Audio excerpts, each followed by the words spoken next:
All right. Very good. Happy Sunday, everyone. Welcome to the Sunday call. We'll get right into it. You're good whenever, Carson. All right. Hope you guys had a good week. New week ahead of us.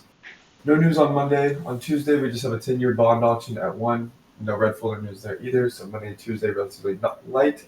Because on Wednesday at 8:30, we have CPI being released, both month on month and year on year, as well as Fed funds rates, FOMC statements, press conference, projections, all being released at 2 and 2:30.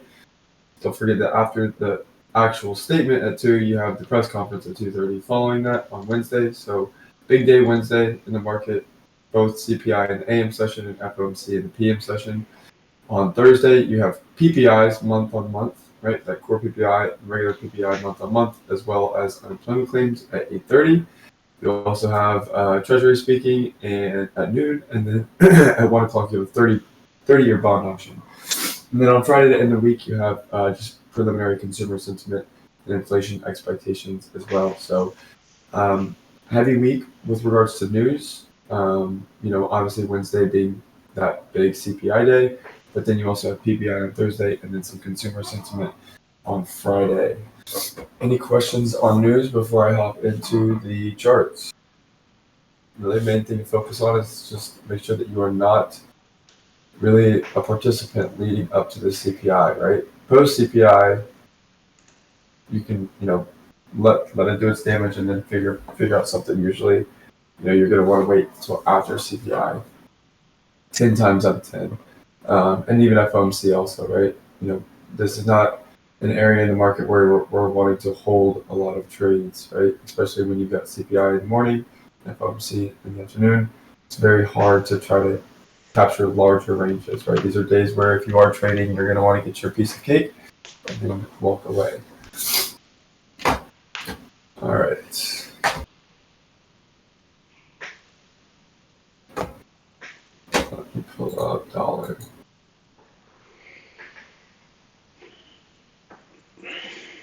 Tell me when I'm ready, or when I'm good, Henry. All good. Okay, so dollar, was expecting 103.880 to play. Now you can tell that last week we did take out a form of, we did take out a form of sell-side liquidity, right? With this low right here taken. Would have liked to see it go a little bit lower into this BISI. We did not. We still have this inverted BISI in here. On a daily, we're kind of just in a range, right? We just took liquidity right there, slight run on liquidity, and then back into the SIBI. We're just in a range right now. If we trade above this high, I could potentially look for higher prices on dollar. But I'd like to see very clear closure above it with the way that we did not necessarily follow through on this low. I would really like to see, obviously, some form of displacement. It looks like we're in the middle, potentially creating a displacement. So going into Monday and Tuesday and the rest of the week, whatever candle Monday decides to create, right? As long as we don't trade all the way back down into Thursday's high, we will have some form of BISI, right? So hypothetically, whenever Monday closes, whatever that BISI is and looks like, right? Wanting to follow the nature behind it, right? Obviously, not really going to see anything until after CPI, so probably CPI will give the move.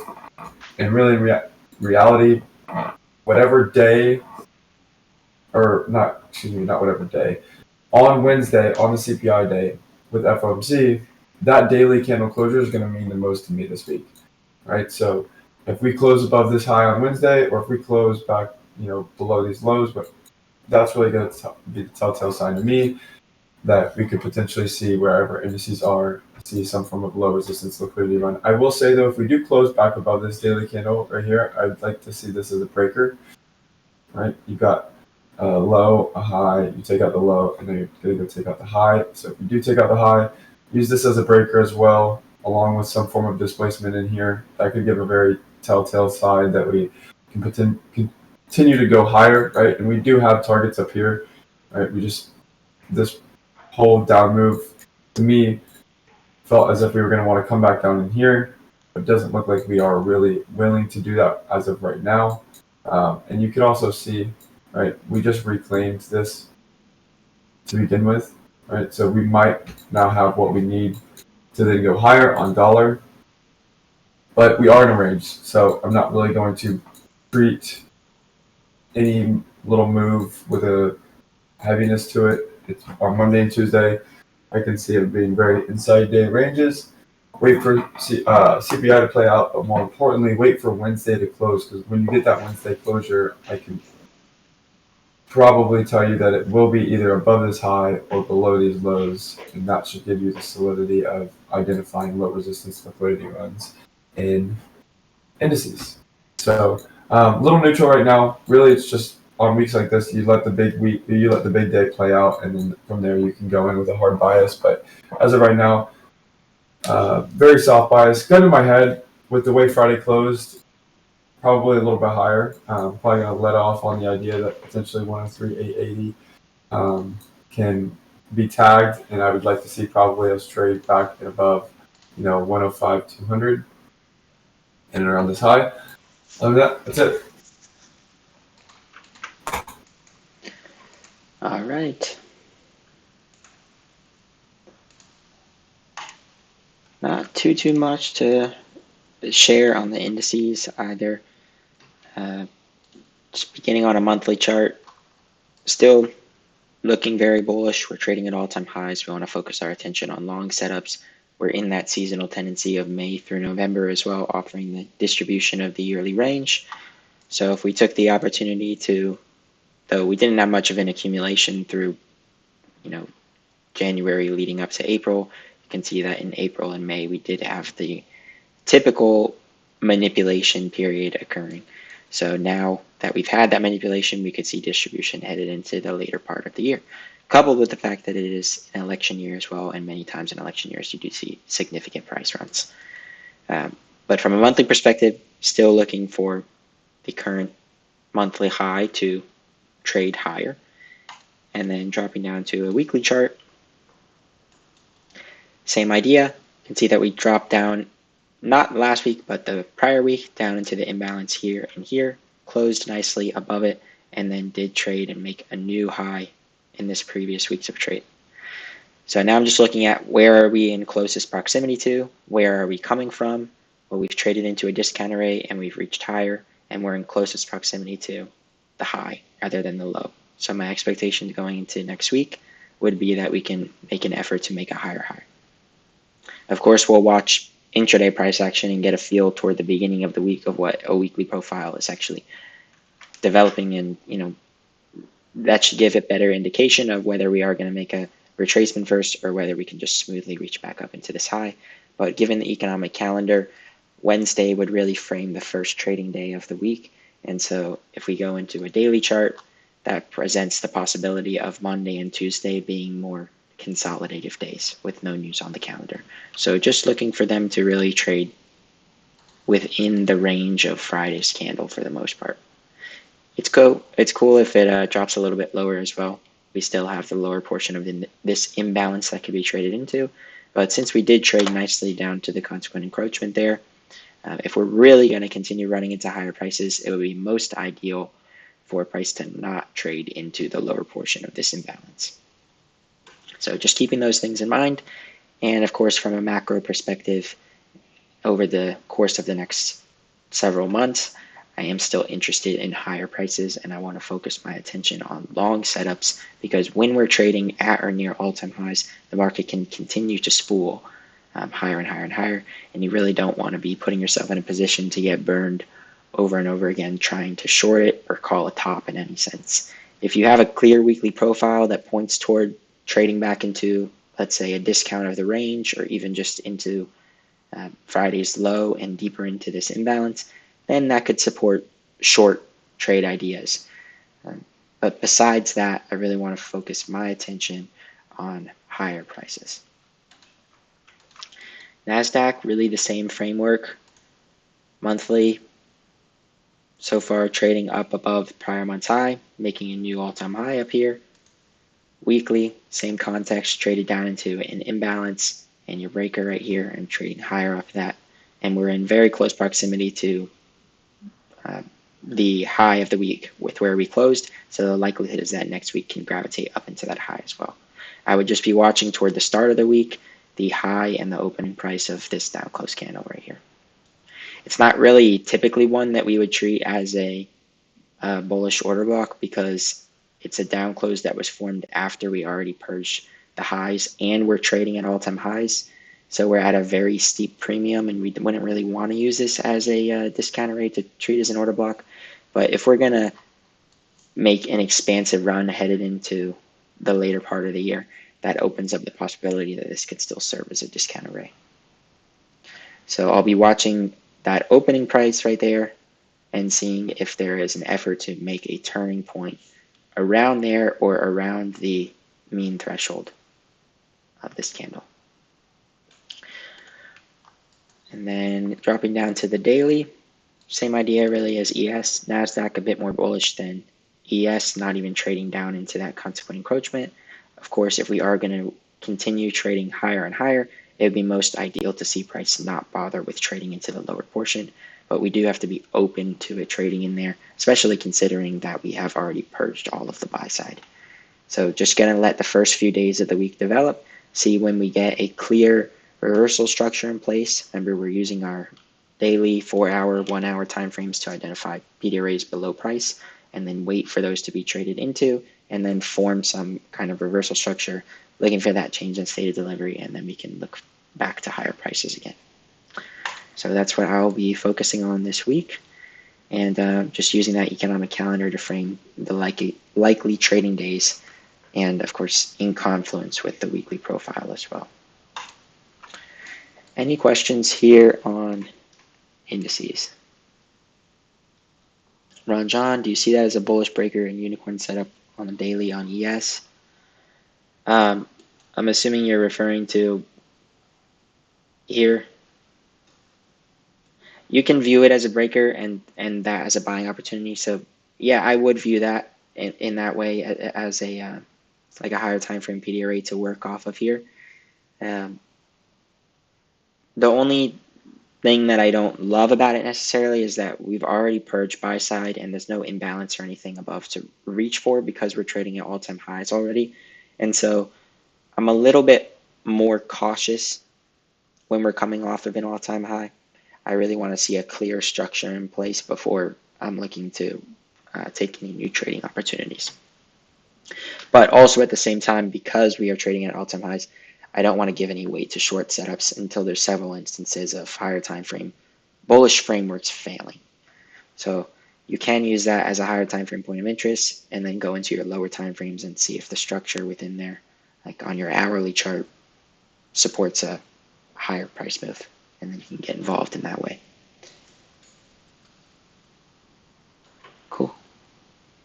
Any other questions on ES or NASDAQ?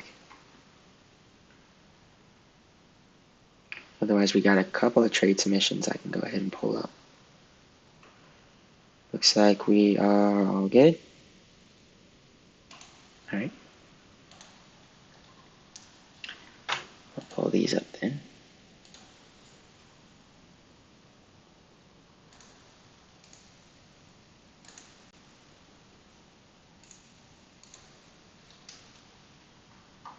Okay, trade submissions for the last week. Again, if you want to make a trade submission, here's the template. So you can just use this in typing up your submission. Abdul, this was shared on the 3rd. So let's see, what day of the week was this? I'm not sure exactly. Oh, well, June 3rd. What was June 3rd? It was the Monday. Okay. So trade was on Monday. Time frame, daily and 1-hour framework, 1-minute execution, 5 minutes for partials, take profit and stop loss. You're in it for 25 minutes, traded 6 micros, and it was a London session trade entering round 3 for that silver bullet window, partialing at 315, second partial at 325, and it was after prior day high had already been purged. So using that as your higher time frame point of interest, and then targeting the swing low and Asia session low. Okay. Two partials, 10 handle stop, break even at 315, and you were short term bearish until New York open. Yeah, I like the framework. It was a Monday trading, NFP Monday as well, so you can find a nice larger range within those days. That's kind of the exception to Monday trading. Good idea too with the weekly expansion likely to go higher, noting that Monday could potentially trade lower to form that Judas swing on Monday. So I like that you're looking for the short setup there. And let's see, Asia session high taken, prior day high taken. Daily bias is bullish. Normally, if the bias is bullish and price shows reversal in London session after taking liquidity, London remains bearish until 7:30 or 8:30, sometimes till 9:30, Judas swing. Took 4 of 6 off at the first partial and left 2 with a stop loss at break even to see price action confirmation. Good. Yeah, so it just looks like you are trading a silver bullet model. You've got a small imbalance in there. That looks like it's where you took your entry right here, going into 3. Had to weather a little bit of a retracement here, but held strong into your partial there and respecting that London high. Very nice. I like it. Not really much commentary to give here. The framework is very solid. Let's see. Yeah, I like that. Prior day high purge, no effort to close above the highs there. You're just seeing wicks, and you have imbalance down in the range here that you can target as well. Very good. Carson, any thoughts on this one from Abdul? Nope, I think it's a really good. Ooh. Hold on, I'm getting feedback.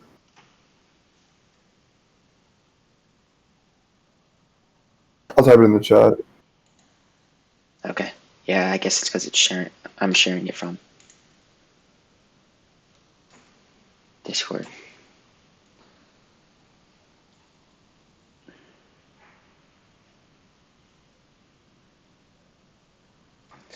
All right, while you're typing that, I'm going to start taking a look at Ranjan's trade. All right, Ranjan, trade framework after NFP data displacement on June 7th. So I guess it was a Friday trade. Looking at a return to optimal trade entry of the move to short to sell side liquidity using the 5-minute to 15-minute breaker entries and stop loss above the breaker. Outline in the model is a bearish breaker and fair value gap used on the 5-minute for the trade idea. Duration of the trade. I don't see that in there. Size, you took 4 micros, New York session, used the breaker block and the fair value gap and OTE of the displacement. Specific draw on liquidity targeted internal sell side for TP1 and NFP external sell side for TP2. Stop above the breaker, no partials, no break even. Before the trade, I entered the trade only when it came to optimal trade entry of the move and used the breaker block on the higher time frame. Emotions during, I did notice wicks happening on the downside. On the 5-minute for me made me uncomfortable, and my instinct told me the short idea could be invalidated. In hindsight, I should have cut the trade here and joined the long order flow using the 5-minute fair value at the buy side. Emotions after, I was a bit disappointed as I should have cut my trade seeing the order flow respect the 5-minute BISI. It was the only trade I could take due to travel. Okay. After waiting for post NFP, I couldn't anticipate it slow grinding back to all-time highs. All right. So yeah, on Friday, NFP ran out the buy side, then dropped down into the sell side here and into that daily BISI as well, and then began trading back away from there. The only thing I'd really say about this is after you've had a significant move like this, like NFP, it's tricky to short against that, and the likelihood of reaching back down here becomes less significant, especially given the fact that we're trading into that higher time frame point of interest as well. So ES here dropped into the daily BISI consequent encroachment. NASDAQ dropped into those down close candles, which I think you might have marked here, and the daily fair value up as well. So to me, this was already lower probability conditions on Friday, given that buy side and sell side were both purged. but we're working with a macro perspective of looking for higher prices. And so looking to short against that is going to be a low probability condition. And so you really want to frame your setup here on the long side initially. I think it was fine in terms of the framework that you used, but just want to make sure that you're factoring in the higher time frame context a little bit more, because just because you have what appears as a breaker here and a fair value gap doesn't mean that you're going to follow through with that order flow, especially because this whole range here is very imbalanced from non-farm payroll. You see here we wicked up higher, and if you go into really low time frames, you'll be able to see that this whole area really only delivered the sell side through here. And so looking to enter in here with a stop loss that's still inside the range of the sell side is not really going to be favorable for a stop loss placement. So just be mindful of that and try and focus your attention on the higher time frame framework as well. I think the actual trade idea was all right. It was good that you had patience in waiting for your setup of optimal trade entry, but this is a good example of if you're offsides with the higher time frame context, you know, you can't just form a trade based off of a price structure, because it's like trading patterns essentially. You need to have everything aligned in terms of the draw on liquidity, the higher time frame context, the time aspect of it. Is there reason for it to move where you're expecting at that time? And if all of those things are lined up, then you can form the trade idea. So beyond that, I think it's good that you were able to just take one trade here and then stop, even though it was your only opportunity for the week. That's important that you don't put yourself in a position to, compile losses or put yourself into a lot of drawdown. If you make a mistake, that's totally fine. You can accept the loss. It's inevitable in trading, and you'll have better opportunities going into the next week. Carson, I'm going to read your comment, and then I'll turn off the screen share here so that you can give commentary on Ron John's post. Carson said to Abdul, good stuff. Understanding priority high was taken with it being Monday. Even though you were bullish on higher time frame, the probability of price continuing to expand higher following no closure above priority high. Good partial as well.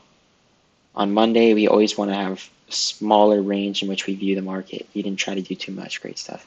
Yeah, sweet. All right, I'll take this off, and you can give commentary on Ron John's. Carson. Hey, can you hear me? Yeah. A lot better.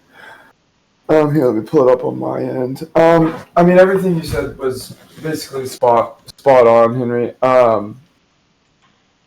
When you're dealing with that big of an inefficiency, you never want your stop loss. And I know you already talked about this, and I know it's under the or it's above your stop loss is above the breaker, but at the same time you're in the middle of a civvy, and so you don't really when you're viewing a point of invalidation, right? If your stop loss is inside that civvy and it gets hit, is the trade technically still invalidated? Not necessarily, because you're still trading in a civvy, right? So when looking at points of invalidation and stuff like that, the only way that you would be able to take that entry on this time frame is your stop would have to really be at the high of NFP. In reality, could you potentially try to, tighten it, whatever, but you don't want your main focus in a trade should be where's my stop loss, right? Where's my stop loss? And more importantly, risk, when you're dealing with risk to reward, you're not high risk to reward to me is not the number that you see with it doesn't mean I need to lower my stop loss. To me, high risk to reward means very little drawdown, right? And that's a time thing. But when you're dealing with this big range coming off of an NFP, like Henry said, it's very balanced. It's very imbalanced, right? You got the really long wick and a really long SIBI, right? It's Friday. To me, I'm trying to understand, well, you have levels down there where at 18,950, excuse me. You've got those levels down there. You saw price displaced off of it on a 5 minute, and you even marked that out on a you have that fair value gap there. I know you guys aren't really looking at it right now, but if price is showing you that it's going into a fair value gap, displacing from it, coming back to it off of the new one that it created, to me, as I'm looking at this price action too, the only reason the sell might have been formed was, yeah, you have a breaker, but you just have this really big SIBI that was created from NFP. But to me, when I'm looking at price action, in the moment in which you were getting in, price was going into BISSES and then creating new BISSES. And so that would be a worry to me if I'm trying to get into the market as a seller, but I see price creating new BISSES after delivering into BISSES, that immediately is a red flag to me. So it's just something to keep in the back of your mind when you're going to look for a trade.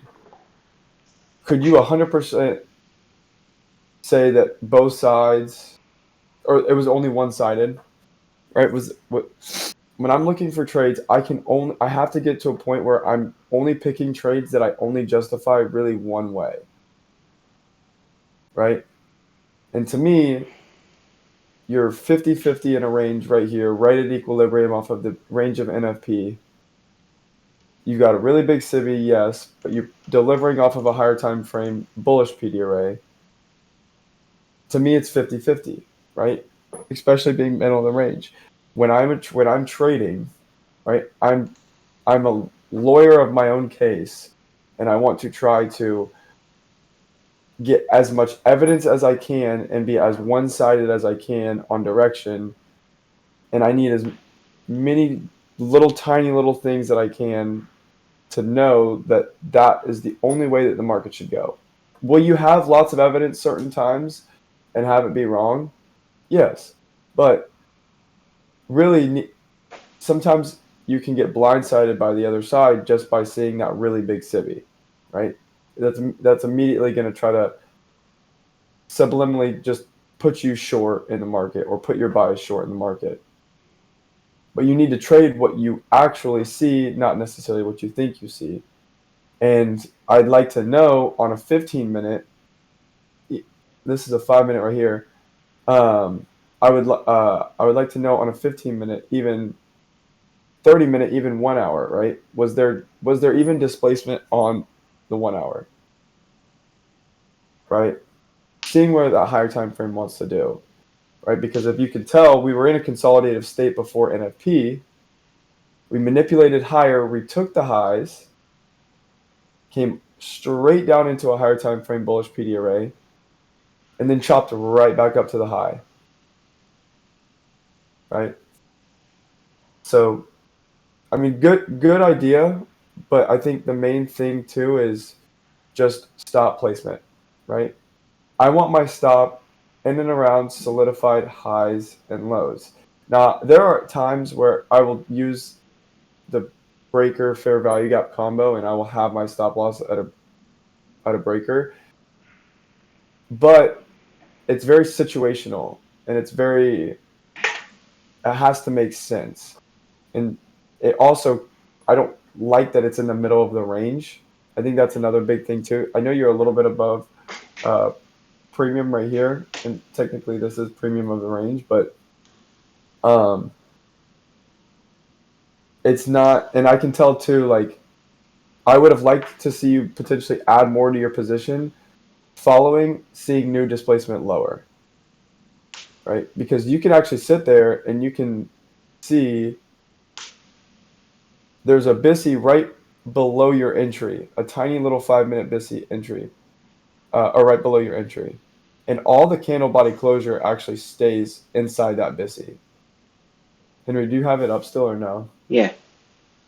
Okay, so yeah, right above your entry, there's a little tiny 5-minute BISI, or right below your entry.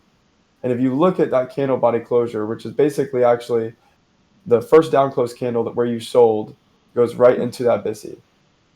But as a trader, if I'm watching this trade and I'm short in this, exactly where you're short, and I see this BISI right below me, my first thing is I need to see a candle close below that, right? And what happens is when you're not seeing what you want to see in the market, you want to cut it off. And so you had, on a 5-minute basis, you had 5 minutes, 10 minutes, 15 minutes, 25 minutes, or 20 minutes, 25 minutes, 30 minutes, 35 minutes, almost 40 minutes of 5-minute candles consolidating, but every single one of them stays in and above that BISI, right? So if I don't see follow through within the first 2 to 3 candles on a 5-minute time frame, if I don't see price have a willingness to close back below that, that immediately tells me, and we still have inefficiency above us because we haven't filled in those CIBI as well, that should be immediately a telltale sign that, hey, I probably need to cut this break even, little loss, whatever the case is. So main thing to take away here is your point of invalidation needs to be actually 3 things. Your point of invalidation is crucial, right?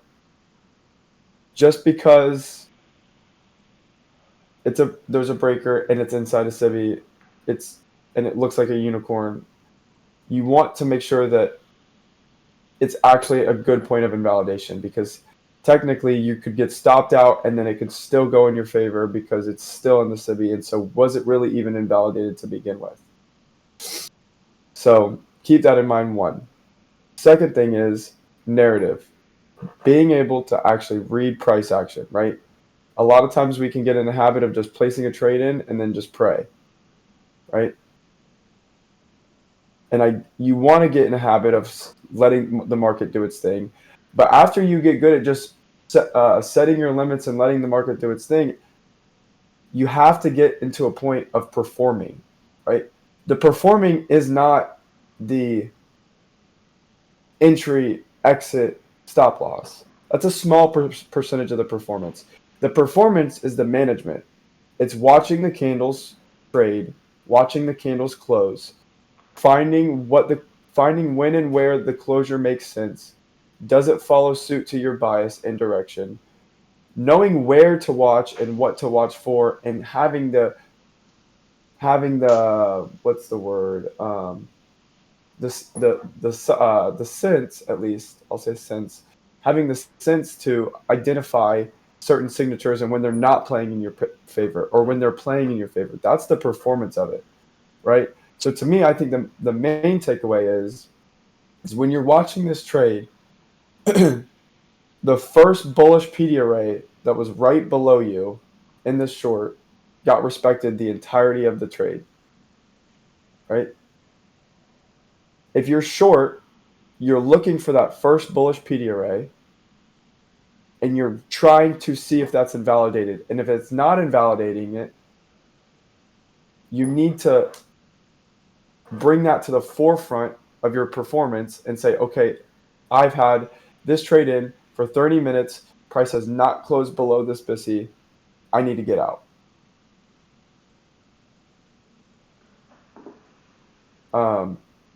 But this is a good learning because a lot of times traders, especially new traders, and not even new traders, I think just traders in general, they get so caught up on trying to get a good entry, trying to get a good stop loss, trying to get a good take profit, and that's great. But at the same time, this is the performance side is so much bigger, right? This trade to me was over. I know you sat through it probably 35, 40 minutes. This trade to me would have been over in 10 minutes. Or we'll call it 5, 10, 15, 20, 25 minutes. The second we had that the second we had that next little kind of up move, after the three little doji candles inside the in and around and inside that BISI, that next kind of higher candle, up close candle, I would have just called it. So those are the things that you want to start to really identify, right? When you're pay attention to what you're thinking of in a trade. What are you looking at? What's your internal talk? What's your dialogue that you're using inside? Your like what's your voice saying, right? Are you just watching it like it's Netflix while you're in the trade with your limits in? And not I'm not going against, I'm talking to myself, and this is for all traders, right? The beauty and the art side of trading and what gets you really good at it, to me, is two things. Because you can find entries and stop losses, and I know I'm going on a little bit of a rant here, but I'll end in just a second. You can find entries and stop losses and take profits. But to me, if you're going to get good at trading, there's two things that you need to be able to do. You need to be able to perform in the market, which is not equate to just good entries and good take profits and good stop losses. No, you need to be able to perform in the market, which means you need to be able to read price action thoroughly and make quick decisions swiftly while you're in a trade that benefit your trade, both profit and loss, right? You need to see whenever the market is going in your favor, you need to know and when to potentially hold longer, right? When the market's not going in your favor, you need to know when to take out earlier, right? Those two things right there are key. Your performance inside the trade, away from just the entry and all that. Your performance inside the trade, boom.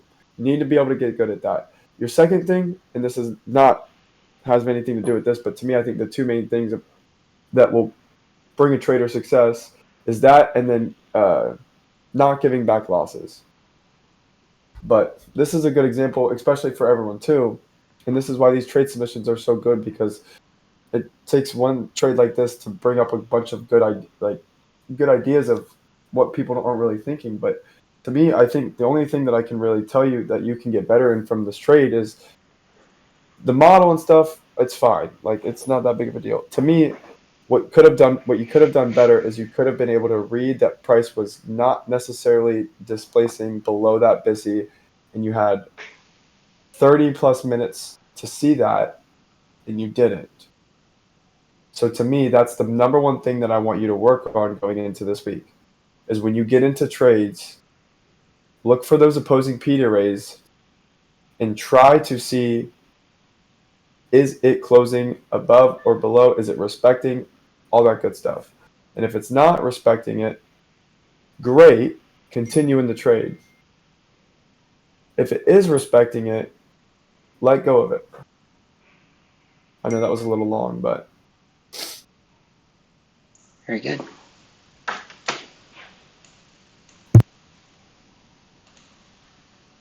All right. Well, that covers things there for our trade submissions. good stuff. I'd like to see you guys do more of those, right? It's not always for even that person that is getting the trade submission. Obviously, they're getting their take on it from us, but you don't know who else you're helping, right? Because I guarantee you there's other individuals on this call or people that will watch the recording that simply just get in the market and just let it do its thing, right? And I'm not talking, that's good, right? You don't want to do too much, but with regards to where your trade is, how many of y'all are actually trying to read what the market is telling you? That's what I'm trying to get at. And that's a good point to bring up, and we wouldn't have ever even probably brought it up unless Ron John didn't send his submission. So thank you. I appreciate that. Yeah, thank you. Thanks for sharing those, everyone. May feel vulnerable, but it's a good learning opportunity for everyone, and it'll help you grow. Hearing from others' commentary, because a lot of times there are things that we don't see on our own that others may be able to help us see better. All right. Well, do we have any other questions, commentary from today? I think we are pretty much covered otherwise. Got a good view on dollar and the indices. Ready to go into the week. Remember to think about that economic calendar and how we've talked about it in the chart and chats over the past couple weeks. You want to be framing your trade setups on those days with the high impact news event. So there's nothing until Wednesday is our first 8:30 high impact news day. So Monday and Tuesday really are days that you want to be sat out of the market, not doing anything. It's unlikely to be a high probability expansion day. Looks good. I'm not seeing any questions, so I guess we'll go ahead and close it up there. Any last thoughts? I'm all good. Guys, have a good week trading. Be safe. Monday and Tuesday will be very short, probably inside range days. Please do not, if you can remember last week when we did the midweek review, we told you guys don't trade Thursday. If you could go back and watch price action on Thursday, it was complete and utter just range chop. So when we tell you guys do not try to participate in markets on certain days, please really thoroughly listen to us, because that's us with just our experience, knowing that you might be a good trader, but I promise you, you're not that good, and you can be humbled in the market very quickly on those days. And the main thing that we're trying to do is get you guys to preserve your capital, right? That second thing that we were talking about what really makes traders successful is not giving all those wins back, preserving capital, not giving money back, right? And the way that a lot of you guys are not where you want to be is because a lot of times you spend too much energy on days like what are going to be Monday and Tuesday, right? Whether even just from watching the charts, right? Because I guarantee you say, oh, well, I'm not going to trade, but I'm going to watch it. And how often does that might even just turn into one trade? And then you might win it. And then that's the worst thing that could happen, because now you're not going to not trade those days anymore. You're going to always look to trade them, right? I would say one of the biggest things that flipped me from being break even to profitable was significantly reducing the time that I watched the market. I will not open my chart on Monday or probably Tuesday. I'll probably look a little bit on Tuesday, but not for trades, just to check in on the market. But the second I just stopped putting myself in front of it as much, right, I immediately kind of just flipped. So when we tell you guys to not participate on certain days, take it to heart and really try to not participate on those days, because what's the worst that happens? You don't take a trade, you miss a move, you also didn't lose any money, and that was the main purpose of it. So, but be safe this week. CPI, do not be in the market before CPI. Have a good week, both inside and outside the markets. See you guys tomorrow. Sweet. See you all tomorrow. Take care, everyone.